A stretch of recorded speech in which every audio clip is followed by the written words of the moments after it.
Me llamo Elena, tengo 40 años y vivo en un pequeño pueblo cerca de Salamanca, en una casa antigua de tejas rojas con un patio lleno de geranios.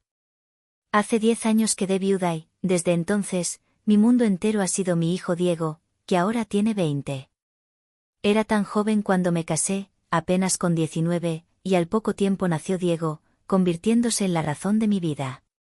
Durante años nuestra rutina fue tranquila, yo cocinaba, cuidaba del jardín, y él me acompañaba en todo.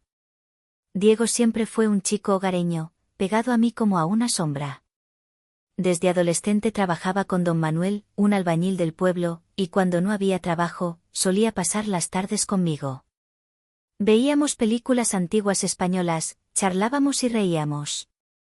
Para mí, cada uno de esos momentos era un tesoro.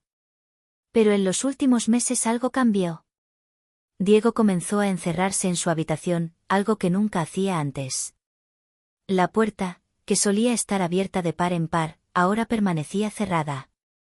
Sus conversaciones conmigo se hicieron breves, casi con monosílabos, y notaba en sus ojos una distancia extraña. Como madre lo percibía con cada fibra de mi cuerpo, algo estaba pasando. Un día, mientras él estaba fuera, decidí limpiar su cuarto. Tenía esa costumbre desde siempre. Al entrar, me sorprendió un olor desconocido, un aroma dulce, casi como el de las peras maduras que venden en la plaza los domingos. Me extrañó, porque en casa no teníamos peras. Entonces vi sobre las sábanas unas manchas apenas visibles, húmedas, que me hicieron comprender más de lo que quería aceptar. Sentí una mezcla de ternura y miedo. Mi hijo estaba creciendo como hombre, y yo debía aprender a convivir con ello. Esa noche intenté hablar con él. Lo esperé en el salón, vestida con un vestido de seda color vino, que se ajustaba ligeramente a mis caderas. En el cuello llevaba un pañuelo de satén, regalo de una vecina, y en los pies mis zapatos de charol negro con un tacón discreto. Cuando Diego llegó, cansado y distraído, lo senté a mi lado. Diego, hijo, sé que has crecido, que ya eres un hombre, le dije suavemente, mirándole a los ojos. Yo siempre estaré aquí, eres mi vida entera. Pero noté que su mirada no estaba en mis palabras. Sus ojos se deslizaban por el vestido, por mis piernas cubiertas de medias finas, y luego bajaban hasta mis tobillos enmarcados por los zapatos brillantes. Sentí un escalofrío extraño, no era la atención de un hijo, sino algo más, algo que me asustaba y me confundía. Pocos días después, cuando él estaba en la cocina, no resistí la tentación y tomé su teléfono. No encontré mensajes secretos, pero sí muchos vídeos, chicas bailando con una sensualidad rara, con tacones altos y movimientos de piernas, mostrando de cerca sus tobillos y pantorrillas. De repente comprendí de dónde venía su obsesión silenciosa. El verano llegó.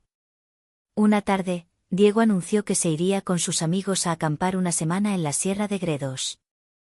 Lo abracé fuerte y le pedí que llamara seguido. Esa primera noche de soledad dormí en una simple camisola de algodón, disfrutando del silencio de la casa. De pronto, ya casi en sueños, escuché abrirse la puerta principal. El corazón me dio un vuelco. Pasos suaves resonaron en el pasillo, y la puerta de mi habitación se entreabrió lentamente. Fingí dormir. Era Diego. Se sentó en el borde de mi cama, en silencio. ¿Diego? ¿No estabas en la sierra? Pregunté, girándome apenas. El clima se puso horrible, preferí volver, susurró. Le dije que descansara, y él salió sin más.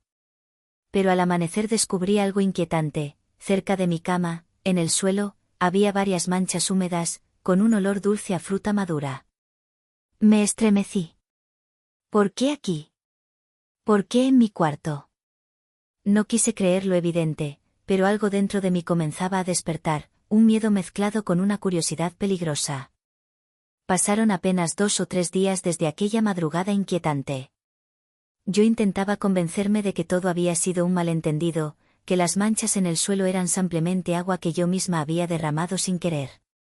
Pero la voz interior me repetía otra cosa, y esa certeza me perseguía en cada rincón de la casa. Una noche, cuando ya me disponía a dormir, escuché de nuevo el suave crujido de la puerta. Reconocí al instante la respiración de Diego. Fingí estar profundamente dormida, con el corazón latiendo desbocado. Él se acercó y, en la penumbra iluminada apenas por la luz de la farola que entraba por la ventana, sentí cómo se inclinaba hacia mí. Su mano rozó mi brazo por encima de la sábana, apenas un contacto, pero suficiente para que mi piel se erizara. Se tumbó en el borde de la cama, tan cerca que podía percibir el calor de su cuerpo y el aroma dulce que lo envolvía. Un sonido suave, húmedo, rompió el silencio. Me atreví a abrir un ojo. Vi su silueta inclinada, y entre sus manos una pera brillante que mordía con devoción. El jugo escurría por su barbilla, y en el aire flotaba aquel aroma intenso que ya me resultaba inquietante. Permanecí quieta, observándolo, incapaz de decidir si debía hablar o seguir fingiendo. La noche siguiente la escena se repitió. Esta vez decidí actuar. Me giré lentamente hacia él y susurré con voz soñolienta. Diego. Él dio un respingo, escondiendo la fruta como si fuese un niño sorprendido en falta. ¿Mamá? ¿Estabas despierta? Preguntó con voz baja, temerosa. No pasa nada, hijo. No te preocupes. Haz lo que necesites, pero prométeme que lo harás siempre aquí, conmigo cerca. Quiero que estés seguro. Mis palabras lo desconcertaron. Lo miré con ternura, acariciándole el cabello como cuando era pequeño. Su rostro se relajó, y esa noche permaneció tumbado a mi lado, mordiendo su pera en silencio, mientras yo lo observaba con una mezcla de dulzura y miedo. A partir de entonces se volvió costumbre. Diego venía casi todas las noches a mi cuarto. A veces ampliamente se echaba a mi lado y me abrazaba, respirando profundo. Otras traía una cesta de peras frescas, dulces y fragantes, que compartía conmigo. Yo mordía un trozo y él me miraba con ojos brillantes, como si aquel gesto tuviera un sentido secreto entre los dos. Durante el día todo era normal, desayunábamos juntos, yo le preparaba tortillas de patata, él me contaba lo justo de su trabajo. Pero al caer la noche, en el silencio de nuestra casa de pueblo, se repetía el mismo ritual. El crujir de la puerta, su silueta entrando en penumbras, la pera en sus manos, y ese aire íntimo que nos unía más de lo que debía. Empecé a sentirme diferente. No era solo madre, no era solo viuda. Su presencia a mi lado me hacía sentir mujer otra vez. El roce de su mano, su respiración cerca de mi cuello, su calor, llenaban un vacío que llevaba años arrastrando. Sabía que era un límite peligroso, que aquello no debía ocurrir, pero no podía detenerlo. Una tarde, mientras preparábamos la mesa, Diego me dijo con una seriedad inesperada. Mamá, conocí a una chica en la universidad, creo que quiero casarme con ella. El cuchillo que tenía en la mano casi se me cayó. Mi corazón se encogió con un dolor tan agudo que apenas pude disimular. Sonreí como pude, pero por dentro ardía de celos y miedo. ¿Casarse? ¿Y dejarme sola? Él, al verme pálida, soltó el plato y me abrazó con fuerza. Nunca voy a dejarte, mamá. Lo prometo. Tú eres lo más importante de mi vida. No me voy a casar, nunca. Me miró con ojos firmes, llenos de verdad. Y cumplió su palabra. Pasaron 2 años y seguíamos los dos, juntos, como siempre. Ya no necesitábamos hablar de ello, nuestras noches compartidas eran rutina, una costumbre íntima que se convirtió en nuestra normalidad. Yo era feliz y a la vez me odiaba. Sabía que aquello no era correcto, que rozaba lo prohibido. Pero me bastaba con sentirlo a mi lado, con escuchar el crujir de sus peras en la penumbra, para olvidar toda culpa. Y sin embargo, algo empezaba a cambiar en mí. Con el paso de los meses me descubrí distinta. Ya no era solo la madre viuda que cuidaba a su hijo y a su jardín. Algo dentro de mí se había despertado. Al salir a la calle empecé a notar miradas que antes pasaban inadvertidas.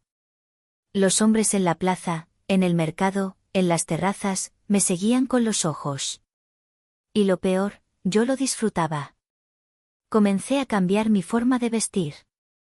Dejé los vestidos sencillos de algodón y los cambié por faldas entalladas de lana fina, blusas con un escote discreto que dejaban ver la clavícula, y medias con costura que estilizan las piernas. Incluso para ir a comprar pan me ponía zapatos de tacón medio que hacían sonar mis pasos sobre las piedras de la calle, atrayendo miradas. Algo en mí pedía sentirse viva, deseada. En el mercado de Salamanca, entre puestos de frutas, me acostumbré a detenerme siempre en el de Sergio, un joven de manos fuertes y sonrisa franca.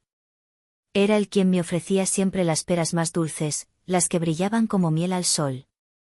Doña Elena, pruebe esta, me decía con picardía.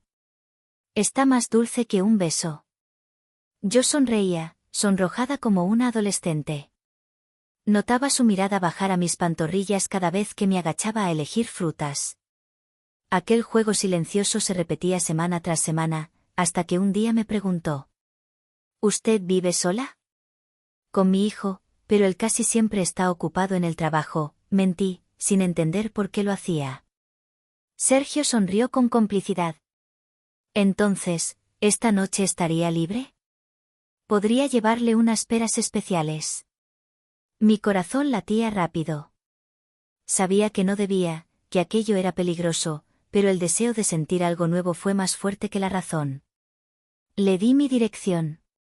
Esa noche, cuando Diego estaba trabajando hasta tarde, escuché el timbre. Abrí la puerta y allí estaba Sergio, con una canasta rebosante de peras, vestido con una camisa blanca recién planchada, el cabello húmedo como si acabara de salir de la ducha. Traía un olor fresco a colonia masculina que me envolvió por completo. Buenas noches, Elena, dijo, con una voz más baja de lo habitual. Lo invité a pasar. En la cocina compartimos té y fruta, pero sus ojos no se apartaban de mí. Hablamos de cosas sencillas, pero cada palabra cargaba un aire eléctrico. En un momento se inclinó hacia mí, rozó mi mano y susurró: «Es usted una mujer muy hermosa». El calor de su piel en la mía me hizo temblar. Yo cerré los ojos y, por primera vez en 10 años, dejé que otro hombre me tocara. Sus manos eran seguras, firmes, distintas a las de Diego. Aquella noche la casa, que durante tanto tiempo había sido un lugar de silencios, se llenó de murmullos, de risas apagadas, de un perfume distinto mezclado con el dulzor de la fruta. Después de esa primera visita, Sergio comenzó a venir cada vez que Diego no estaba en casa. Y no solo él. Otros comerciantes del mercado empezaron a mostrarme atenciones que yo, para mi vergüenza, ya no rechazaba. El vendedor de manzanas me halagaba las manos al darme la bolsa, el de miel me dejaba probar en su dedo una gota dorada, el carnicero me ofrecía sus cortes, más tiernos, como para alguien especial. Yo reía, coqueteaba, me sentía viva, y al mismo tiempo me sentía cada día más culpable. Porque cada vez que Diego entraba en mi cuarto por las noches, trayendo sus peras, abrazándome en silencio, yo sabía que lo estaba traicionando en secreto. Él era toda mi vida, y yo me estaba perdiendo en brazos ajenos, buscando en otros hombres lo que ya no sabía si debía aceptar de él. Esa contradicción me desgarraba, el placer y la culpa se mezclaban como el jugo de una fruta demasiado madura. Y, sin embargo, no podía detenerme, mi vida se convirtió en un juego doble. De día era la madre ejemplar, la viuda tranquila que cuidaba su casa, cocinaba paella para Diego y hablaba con las vecinas en la plaza. Pero en cuanto él salía a trabajar, mi cuerpo pedía otra cosa. Comencé a vestirme con más atrevimiento. Estrené un vestido de seda roja que tenía un corte profundo en la pierna, de esos que muestran más de lo que esconden al caminar. Lo combinaba con medias de red que se convirtieron en mi pequeño secreto, las llevaba incluso bajo la ropa más sencilla, solo para sentir en mi piel esa caricia invisible. En los pies, tacones finos que resonaban en el suelo de la casa como un eco de mis propios pensamientos. Sergio se volvió un visitante constante, pero no era el único.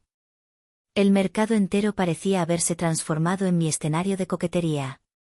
El vendedor de miel, Ignacio, me rozaba la mano con una dulzura calculada al darme el tarro.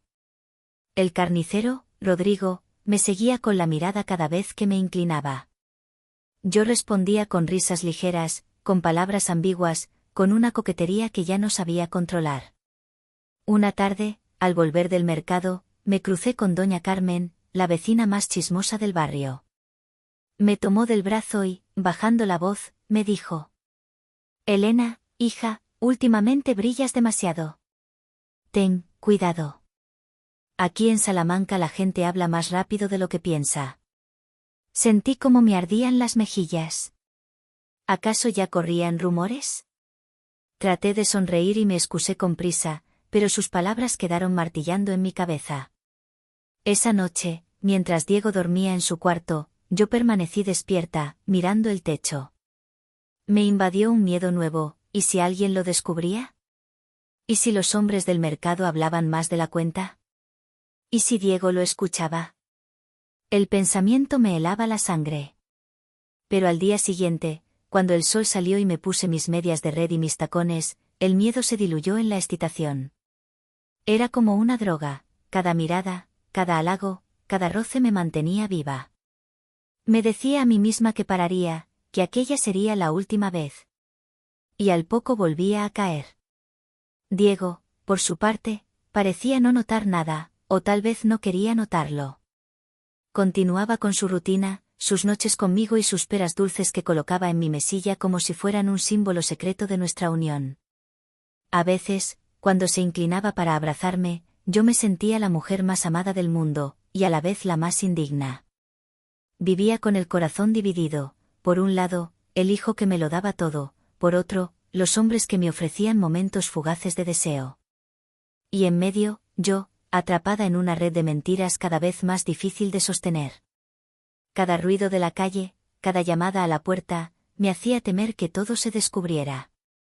Me sabía observada, juzgada, como si la ciudad entera me hubiera puesto bajo una lupa invisible.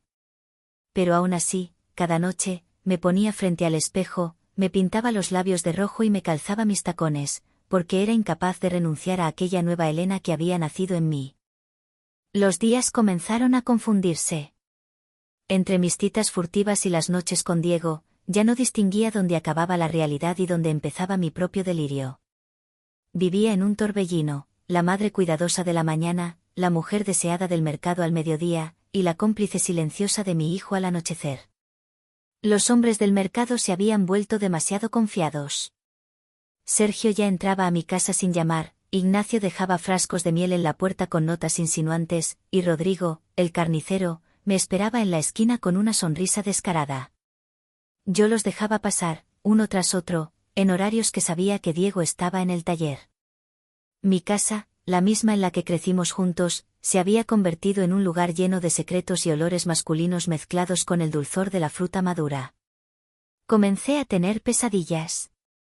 Soñaba con un huerto infinito de perales, los frutos caían sobre mí sin parar, me aplastaban, me cubrían, me ahogaban con su jugo.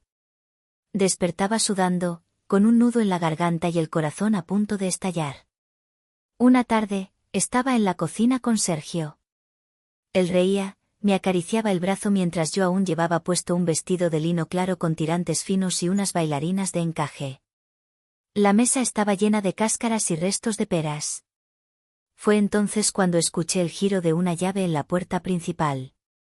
Se me heló la sangre. Sergio también lo sintió.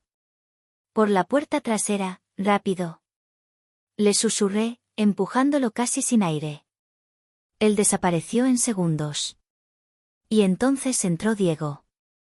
Avanzó hasta la cocina y lo primero que vio fueron los 2 vasos aún húmedos sobre la mesa. Después, los restos de fruta. Finalmente, el olor inconfundible de una colonia que no era la suya. Me miró. Su expresión no tenía rabia al principio, solo desconcierto. Pero poco a poco, sus ojos se llenaron de una decepción tan honda que me atravesó el alma. «Mamá, ¿qué has hecho?», preguntó con voz baja, pero cortante como un cuchillo. No supe responder. Las palabras se ahogaron en mi garganta. Él cogió un vaso, lo observó unos segundos y lo dejó sobre la mesa con fuerza. ¿Por qué? ¿Acaso yo no era suficiente para ti? Ese yo me atravesó. Comprendí que todo lo que habíamos compartido, nuestro extraño secreto de noches con peras y abrazos prohibidos, en su mente significaba más de lo que me atrevía a aceptar. Intenté acercarme, pero Diego retrocedió. Su rostro estaba desencajado entre la ira, la tristeza y un dolor que lo hacía ver mayor, como si en un instante hubiese envejecido años. «Me has traicionado», susurró. Y sin mirarme más, giró hacia la puerta. «Diego, espera». Grité, pero él no se detuvo. Escuché cómo se cerraba de golpe la puerta principal. Corrí hacia la ventana y lo vi marchar con paso firme, sin mirar atrás, como si quisiera borrar de un tajo toda nuestra vida juntos. Caí de rodillas en el suelo de la cocina, con lágrimas quemándome el rostro. Lo había perdido todo, a mi hijo, a mi única razón de ser. Mi cuerpo temblaba de culpa, de vergüenza, de desesperación. Entonces, en medio de mi llanto, me llegó el aroma que tanto había marcado nuestra historia. El perfume denso de una pera madura. Estaba en el aire, en mis manos, en las manchas sobre la mesa. Ese olor que alguna vez fue símbolo de complicidad, ahora era la condena de mi caída. Me tapé la cara con las manos. Supe que jamás podría escapar de ese aroma. Que me perseguiría siempre, como un recuerdo insoportable de lo que había destruido con mis propias manos. Y allí, en la soledad de mi cocina, con el corazón desgarrado, entendí que mi vida jamás volvería a ser la misma. Pero una pregunta me atravesaba como un rayo. ¿Volvería Diego algún día, o lo había perdido para siempre?